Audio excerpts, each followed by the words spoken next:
என் அன்பு குழந்தையே, உன் வாழ்வில் நடக்கும் ஒவ்வொன்றிற்கும் யார்தான் காரணம் என்று யோசித்துக் கொண்டே இருக்காதே. யார் வேண்டுமானாலும் காரணமாக இருக்கட்டும், ஆனால் அதன் முடிவு உன் அப்பாவின் கையில்தானே இருக்கின்றது. உன் கடமை என்னவென்று அறிந்து கொள். என் உருவத்தை அனுதினமும் உன் மனதில் நினைத்து கொண்டு என் நாமத்தை உச்சரிப்பதே இப்போது உன்னுடைய கடமை எனக்கொள். எதுவும் உன்னால் நடப்பதில்லை என்பதை மனதில் கொண்டு உன் வேலையை பார். அதற்கான பலனை நான் உனக்கு அளிப்பேன். யாரும் யாரையும் நிந்திப்பதால் பலனில்லை என்பதை முதலில் நீ புரிந்து கொள். எல்லாவற்றிற்கும் மூல காரணம் உன் தந்தையாகிய நான் என்பதை அறிந்து கொண்டால் நீ இந்த அளவிற்கு மன உளைச்சலுக்கு ஆளாக மாட்டாய். யாரையும் நிந்தித்துக் கொண்டே இருக்காதே. யாரையும் இங்கே சார்ந்து கொண்டிருக்காதே. அவரவருக்கு இட்ட பணியை அவரவர் செய்து கொண்டிருக்கின்றனர்.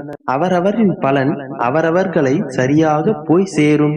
அதை பற்றி நீ கவலைப்படாதே. உன் முன் ஒருவரை நிற்க வைப்பதும் செயல்பட வைப்பதும் நானே என்பதால் உனக்கு எந்த கவலையும் இல்லை என் தங்கமே. ஒன்றை மற்றும் நினைவில் கொள். உன் மனம் எனக்கு தெரியும். உன்னை யார் வெறுத்தாலும் யார் ஒதுக்கி வைத்தாலும் சிறிதும் வருந்தாதே. உன் தந்தையாகிய நான் ஒருபோதும் உன்னை ஒதுக்கி விட மாட்டேன். என் உயிருக்கும் மேலாக என் கருவில் உன்னை வைத்து தாங்கிக் கொண்டிருக்கின்றேன். உன் மனது எனக்கு தெரியும். நீ என்ன செய்து கொண்டிருக்கின்றாய், எத்தனை தர்மங்கள் செய்தாய் என்று எனக்கு தெரியும். இப்போது இந்த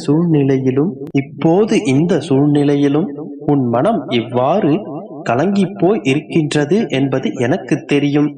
அதிகபட்சமாக ஏற்கனவே கவலைப்பட்டு விட்டாய். அதிகபட்சமாக ஏற்கனவே கண்ணீரையும் வடித்து விட்டாய். இனி எதற்காகவும் கலங்காதே என் செல்லமே. எல்லாவற்றிற்கும் ஒரு முடிவு வரப்போகின்றது. இதன் பிறகு உனக்கு சந்தோஷமான வாழ்க்கை ஆரம்பிக்கப் போகின்றது.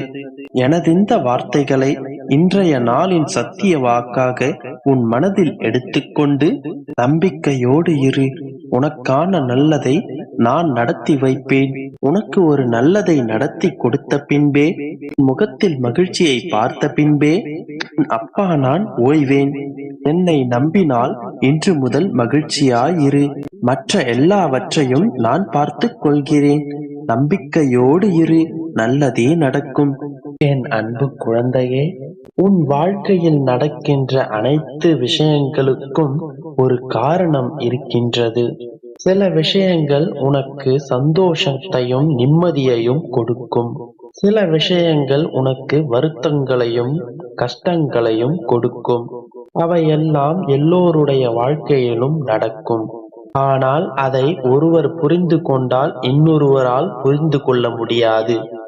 அப்படியே நடப்பதை புரிந்து கொண்டாலும் செயல்படுத்த முடியாதவாறு கர்ம வினைகள் துரத்துகின்றது. மாய வலையில் சிக்க வருகிறாய். என்றைக்கும் ஒன்றை மட்டும் புரிந்து கொள் என் குழந்தையே. எப்பொழுதும் மனம் சொல்வதை கேட்டு அதை செயல்படுத்துபவராக நீ இருக்க வேண்டும். நடக்கும் விஷயங்களுக்கேற்ப உன் மனம் அசை போடக்கூடாது. என்றைக்கும் எதற்கும் அடிமையாகாதே. அது உன்னை ஆள ஆரம்பித்து விடும். அது நடந்தால் உன் தன்னிலையை நீ மறப்பாய். உன்னை மீறி எல்லா நிகழ்வுகளும் உன் வாழ்க்கையில் நடக்கும். ஒன்றை தெரிந்து கொள் குழந்தையே, உன் தோற்றத்தில்தான் நிழல் தெரிய வேண்டுமே தவிர நிழலில் இருந்து தோற்றம் தெரியக்கூடாது. ஒரு அடியில் உள்ள நூல் சிக்கலடைந்தால் அந்த சிக்கலை எளிதில் நீக்கலாம். ஆனால் உனது வாழ்க்கையிலோ நூலின் கண்டுகளாக உன் வாழ்க்கை உள்ளது. அதை எப்படி நான் அறியாமல் இருப்பேன்? எவ்வளவு வேண்டுமானாலும் சிக்கல்களை விடுவிக்கத்தான் கர்மாக்களுடனும் மாயைகளுடனும் மீட்க போராடி கொண்டிருக்கின்றேன். அந்த நூலில் நீ மட்டும் தனியாக மாட்டிக்கொள்ளவில்லை. உன்னை சார்ந்தவர்களும் உள்ளனர். அந்த சிக்கல்களை அவிழ்ப்பதற்கான நுணுக்கங்கள் உன் கண்களில் படும் பொழுது நீ பயந்தால் அது உன் கண்களுக்கு தெரியாது. அதனால் பொறுமை காக்க வேண்டும்.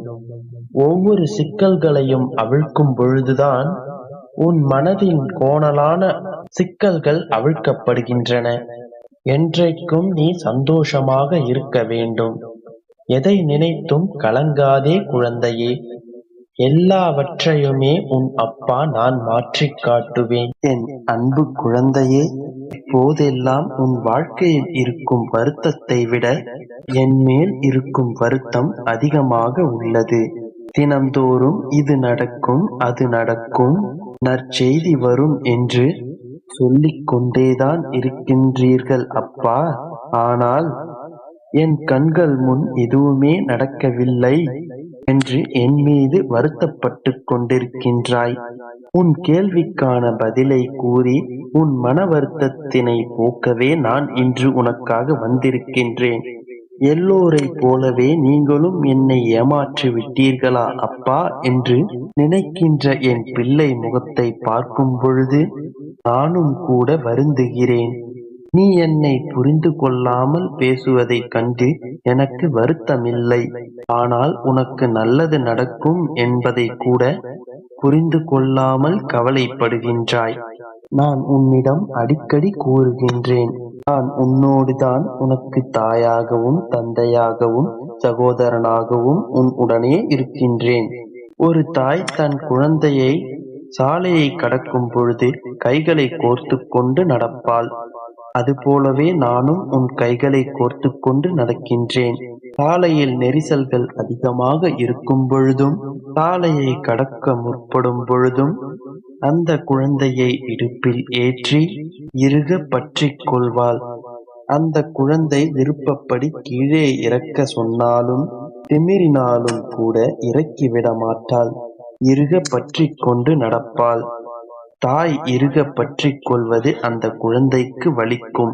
ஆனால் அந்த குழந்தைக்கு எந்த ஆபத்தும் வராமல் இருக்கத்தான் அந்த தாய் அவரை இறுக பிடிக்கிறாள் என்பது அந்த குழந்தைக்கு தெரியாது. அதுபோலத்தான் குழந்தையே, உனக்கு பிரச்சனைகள் வரும் பொழுது, உனக்கு ஆபத்துக்கள் நெருங்காமல் இருக்க நான் உன் கைகளை இறுக பற்றிக் கொண்டிருக்கின்றேன். பிரச்சனைகள் அதிகமாகும் பொழுது, என் பிடியில் இருக்கும் பொழுது உனக்கு வலிக்கத்தான் செய்யும். அதையே நீ சோதனைகள் என்று எடுத்துக்கொண்டு கவலைப்படத்தான் செய்கின்றாய். பொழுது உன்னுடைய பிரச்சனைகளிலிருந்து உன்னை நான் பாதுகாப்பாக காப்பாற்றிக் கொண்டிருக்கின்றேன் என்பதை நீ புரிந்து கொள்ள வேண்டும். அதற்காகவே இத்தனை சோதனைகளை நீ எதிர்கொண்டிருக்கின்றாய். குழந்தையே, கவலைப்படாதே.